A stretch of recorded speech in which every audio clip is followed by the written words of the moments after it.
एक समबाहुभुज के सभी अंतःकोण 120 हैं तो विकर्णों की संख्या। तो एक क्वेश्चन इसमें और आता है विकर्ण वाला, कि विकर्ण कैसे निकलता है। इसके पीछे का लॉजिक भी मैं कॉन्सेप्ट बता सकता हूं, लेकिन फार्मूला भी ध्यान रखिएगा आप लोग। ये परमिटेशन कॉम्बिनेशन से बनता है कि दो बिंदुओं को मिलाने से एक लाइन बनती है हमारे पास, और सेम उसी तरीके से अगर हमको हमारे पास कई सारे जैसे बिंदु होते हैं, अगर पॉलीगन खींचते हैं तो ये वाली लाइन बनती है, ये वाली लाइन, तो उससे प्रूव किया था। लेकिन जरूरत क्या है, आपको तो आंसर चाहिए, तो इतना ध्यान रखिएगा अभी फिलहाल में। बाकी क्लास में आपको बताया गया है कि विकर्ण निकालने का ये तरीका होता है, लेकिन इसके लिए नंबर ऑफ साइड्स तो चाहिए। अब इसमें ये बोला कि 120 तो ये है, 120 तो ये था, तो बाह्य कोण कितना होगा 60। बोलेंगे 1 और 2 का अनुपात है, अगर इसको 2 कर देंगे तो ये 4 हो जाएगा, और ये कितना आ जाएगा 6। n की वैल्यू 6 हमारे माइंड में आ चुकी है। अब अगला टास्क क्या होगा कि यहां बस रख देना आपको 6 गुणे में 3 बटे में 2, यानी इसमें 6 में से 3 घटा दिया, ये 2 से 3 बार, यानी 9 आपका क्या होगा आंसर हो जाएगा। तो विकर्ण डायगोनल भी पूछा जा सकता है, रेडी रहिएगा, ठीक है। साथ ही इस सवाल पे ध्यान करें, ऐसे सवाल में फॉर्मूला याद करने की जरूरत नहीं है। प्रैक्टिकल सीख को एक बार सीख लोगे तो बार बार कोई भी चीज याद करने की जरूरत नहीं है। कैसे विकर्ण निकलते हैं, कैसे भुजा निकलती है, देखिए आप विकर्ण की संख्या बतानी है, अंतःकोण प्रत्येक 120 डिग्री दिया है, तो सबसे पहले आपको विकर्ण बताने से पहले आपको भुजा पता होना चाहिए। उससे पहले भुजा कैसे निकलती है, सबसे पहले एक छोटा सा प्रैक्टिकल देखो। मैं एक आकृति बना रहा हूं, या तो आप कह दो वर्ग या कह दो आप आयत। देखो कोई सीधी रेखा जा रही है 180 डिग्री की, मैं उस पर एक सीधी रेखा उठा रहा हूं 90 डिग्री की, तो 90 डिग्री की, तो 90 इधर 90 इधर। अब यह अपने आप में 180 है, तो मैं सीधी रेखा डाल रहा हूं 90 डिग्री की, तो 90 इधर 90 इधर। अब यह अपने आप में क्या है 180 है, मैं सीधी रेखा डाल रहा हूं नीचे को 90 इधर 90 इधर।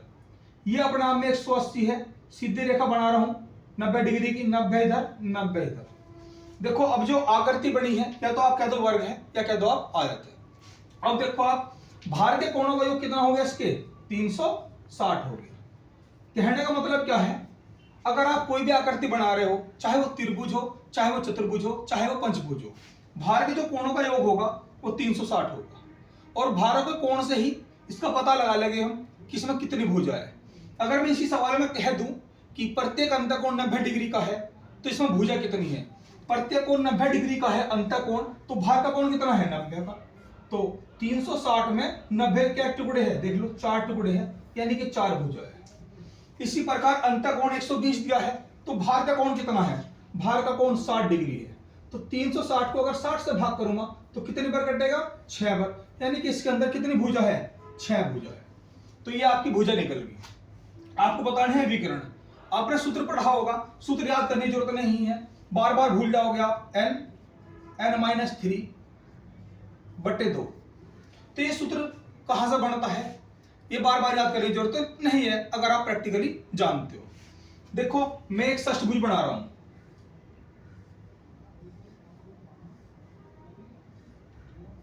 अब मुझे इस पे क्या बनाने हैं, विकर्ण बनाने हैं, किसके अंदर कितने विकर्ण बनेंगे।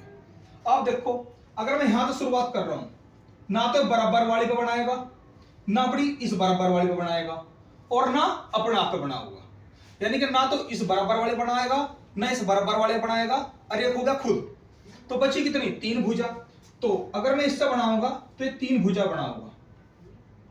अगर बात करूं फिर मैं अब आता हूं दूसरी भुजा पे, ना तो बराबर में बना होगा ना इधर बना होगा और ना खुद बना होगा, तो बची कितनी 3, तो ये बना होगा 3 पे। ये इसी प्रकार बनाते हुए चले गए, आगे फिर घटती हुई चली जाएगी, तो इसको सेट कर रखा है फॉर्मूले से।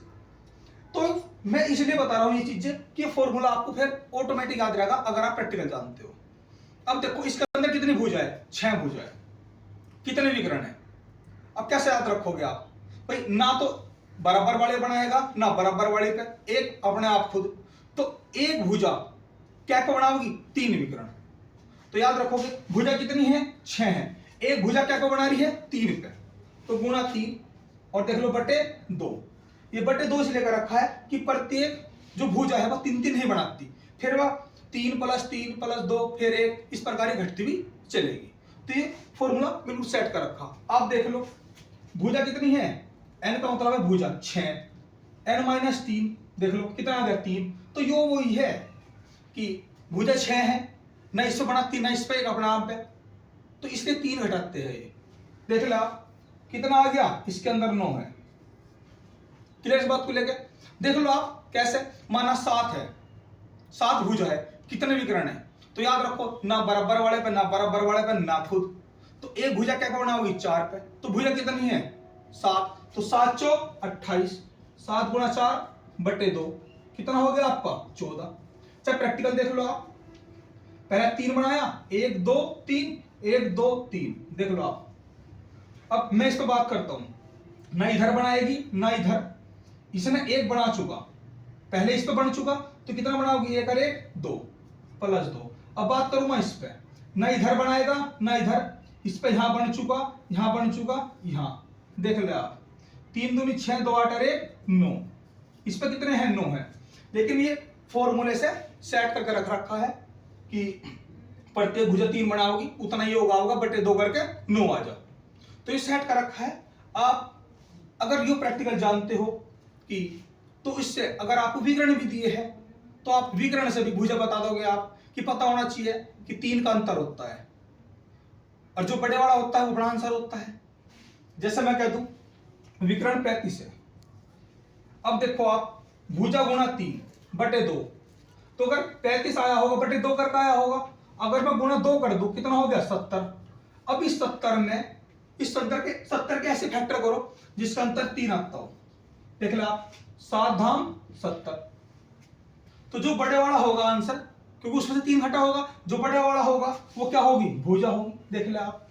तो अगर आप प्रैक्टिकल जानते हो तो ये सवाल बड़े छोटे से हैं। वीडियो अच्छी लगी तो शेयर करें, लाइक करें, ठोक के शेयर करें।